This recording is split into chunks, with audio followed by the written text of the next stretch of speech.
আজি আমি এটা নাৰ্জো 70X আনবক্সিং কৰিম। আমাৰ এজন কাষ্টমাৰে লৈছে, ফাইনেন্স কৰি লৈছে। এইটো আমি এতিয়া আনবক্সিং কৰিম। আহক এবাৰে।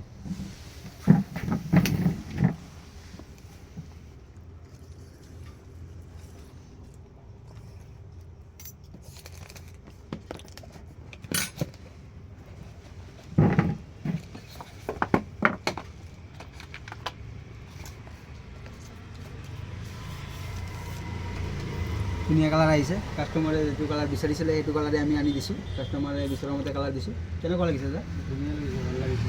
ভাল লাগিছে নে কালাৰ? ভাল লাগিছে। তো আপুনি ক'বনে যে আমাৰ মোবাইলত আহিব, আমাৰ দোকানত আহিব যে মোবাইল চোবাইল লোৱাৰ কাৰণে? আহিব লাগিব। আৰু আপোনালোকেও আহিব।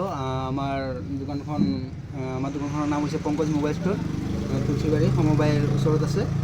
তো আপোনালোকে যেনেকুৱা মোবাইল লাগে বাজাজ ফাইনেন্সত পাই যাব। আপোনাৰ এতিয়া বহুত ষ্টক আছে আমাৰ, আৰু আপোনালোকে বিচৰা মতে আমাৰ ষ্টক নাথাকিলে যেনেকুৱা ধৰণৰ ষ্টক লাগে আমি নিজে আনি দিওঁ। তো আৰু দাদাক আমি নতুন দোকান হিচাপে আমি দাদাক এটা অফাৰ গিফ্ট দিছোঁ। তো আমি তাৰমানে চবকে দিওঁ মোবাইল ল'লে। দাদাক বিশেষকৈ দাদা বিচৰা মতে যিটো গিফ্ট বিচাৰিছে আমি সেইটোৱে দিছোঁ। তো দাদা ভাল লাগিছেনে আপোনাক? আপুনি ক'বনে বেলেগক? ঠিক আছে, ভাল লাগিছে।